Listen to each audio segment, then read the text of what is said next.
नमस्कार। आज हम बात कर रहे हैं हमारे ब्रह्मांड की शुरुआत की बिग बैंग सिद्धांत, जो सबसे मान्य वैज्ञानिक नजरिया है।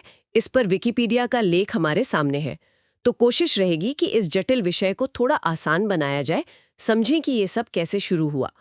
तो ये बिग बैंग आखिर है क्या? सुनने में तो लगता है कोई बड़ा धमाका हुआ होगा, पर शायद ये उससे कुछ अलग है। हाँ बिल्कुल, ये सिर्फ एक धमाका नहीं था जैसा कि नाम से लगता है। असल में ये सिद्धांत कहता है कि पूरा ब्रह्मांड मतलब स्पेस और टाइम सब कुछ एक बहुत ही ज्यादा गर्म और घनी अवस्था से फैलना शुरू हुआ। हाँ, और ये कोई अचानक से आया विचार नहीं है। इसके पीछे ठोस गणनाएं हैं, ऑब्जर्वेशंस हैं। इस फैलाव की गति को जब मापा गया तो वैज्ञानिकों ने अनुमान लगाया कि ये शुरुआत हुई थी लगभग 13.778 अरब साल पहले। 13 अरब साल से भी ज्यादा। बाप रे। हाँ, और इसी को हम ब्रह्मांड की उम्र मानते हैं। और सबसे जरूरी बात, इसके पक्ष में काफी मजबूत सबूत है। अच्छा, सबूत। तो सबसे पहला और शायद सबसे जाना माना सबूत कौन सा है? वो है हबल का नियम। देखिए, 1929 में एडविन हबल ने ये देखा कि आकाशगंगाएं, गैलेक्सीज, वो हमसे दूर जा रही हैं। दूर जा रही हैं? हाँ, और जो जितनी ज्यादा दूर है वो उतनी ही तेजी से दूर जा रही है। ये कुछ ऐसा था जैसे मान लीजिए कोई गुब्बारा फुला रहा हो और उस पर डॉट्स हों, तो जैसे जैसे गुब्बारा फूलेगा डॉट्स एक दूसरे से दूर जाएंगे। अच्छा, वैसी बात। बिल्कुल, ये ब्रह्मांड के विस्तार का पहला सीधा प्रमाण था। तो हबल ने देखा कि चीजें दूर जा रही हैं, और क्या इससे पहले जॉर्ज लेमाइत्रे ने भी कुछ ऐसा ही सोचा था कि सब एक जगह से शुरू हुआ होगा? बिल्कुल सही कहा आपने। हबल के ऑब्जर्वेशन ने लेमाइत्रे के 1927 के उस आइडिया को कि ब्रह्मांड एक आदिम परमाणु या प्राइमेवियल एटम से शुरू हुआ, उसको बल दिया। फिर एक और बहुत बड़ा सबूत मिला 1964 में। थोड़ा सहयोग सही मिला था ये। क्या था वो? वो है cosmic microwave background, CMB radiation. इसे आप ऐसे समझ सकते हैं कि ये बिग बैंग के बाद बची हुई हल्की गर्मी या गूंज है। अच्छा, मतलब शुरुआत की गर्मी जो अब तक है। हाँ, एक तरह से पूरे ब्रह्मांड में फैली हुई है ये। आज इसका तापमान बहुत कम है, करीब 2.725 केल्विन, मतलब एब्सोल्यूट जीरो से बस जरा सा ऊपर। ये उस शुरुआती बेहद गर्म दौर का ही बचा हुआ निशान है। कमाल है। तो हमारे पास विस्तार का सबूत हो गया, और उस शुरुआती गर्मी का भी। और भी कुछ है? हाँ, एक और बहुत मजबूत चीज है, ब्रह्मांड में शुरुआती तत्वों का अनुपात। तत्व मतलब हाइड्रोजन, हीलियम वगैरह? एग्जैक्टली। बिग बैंग के बाद जो पहले कुछ मिनट थे, उस समय ब्रह्मांड एक बहुत बड़ी न्यूक्लियर भट्टी जैसा था।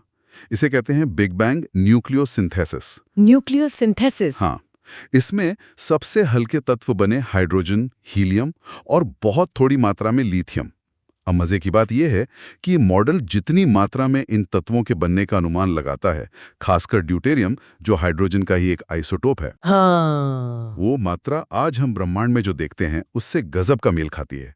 ये बिग बैंग मॉडल के लिए एक बहुत ही सॉलिड तर्क है। लेकिन हर चीज इतनी सीधी तो नहीं होगी।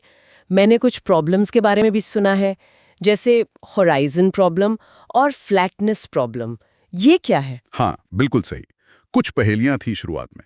जैसे होराइजन प्रॉब्लम ये पूछती है कि ब्रह्मांड के वो हिस्से जो एक दूसरे से इतने दूर हैं कि लाइट भी अब तक वहां नहीं पहुंच पाई होगी, उनका तापमान लगभग एक जैसा क्यों है।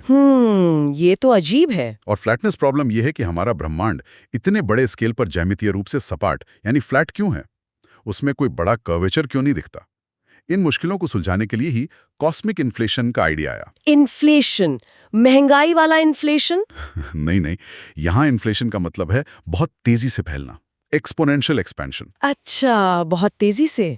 हाँ, माना जाता है कि बिग बैंग के फौरन बाद 1 सेकंड के बहुत ही छोटे मतलब बहुत ही छोटे हिस्से में ब्रह्मांड अविश्वसनीय तेजी से फैला, शायद प्रकाश की गति से भी कहीं ज्यादा तेजी से। अरे, इस जबरदस्त खिंचाव ने क्या किया कि जो शुरुआती छोटी मोटी असमानताएं थीं उन्हें स्मूथ कर दिया और ब्रह्मांड को एकदम फ्लैट बना दिया।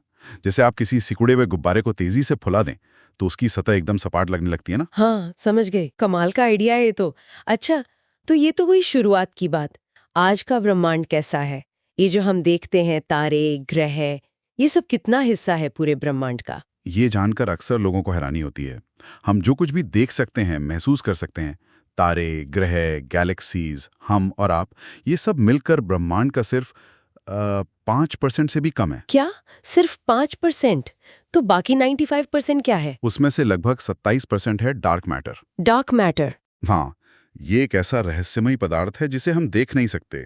ये लाइट के साथ इंटरैक्ट नहीं करता, लेकिन इसका गुरुत्वाकर्षण प्रभाव हम देखते हैं। गैलेक्सीज जिस तरह घूमती हैं, उससे इसके होने का पता चलता है। अच्छा, और बाकी का जो बचा लगभग 68%? वो तो और भी ज्यादा रहस्यमयी है। उसे कहते हैं डार्क एनर्जी। Dark energy? हाँ, ये कोई अनजान किस्म की एनर्जी है जो पूरे स्पेस में फैली हुई है और ग्रेविटी के बिल्कुल उलट काम कर रही है। ये ब्रह्मांड के फैलाव को धीमा करने के बजाय उसे और तेज कर रही है, एक्सेलरेट कर रही है। मतलब ब्रह्मांड और तेजी से फैल रहा है? इसकी वजह से। हाँ? इसकी असली प्रकृति क्या है, ये आज फिजिक्स के सबसे बड़े अनसुलझे सवालों में से एक है। तो इसका मतलब हुआ कि हम ब्रह्मांड के 95% हिस्से के बारे में तो लगभग कुछ जानते ही नहीं। क्या और भी ऐसे बड़े सवाल हैं जिनका जवाब नहीं मिला है? बिल्कुल हैं।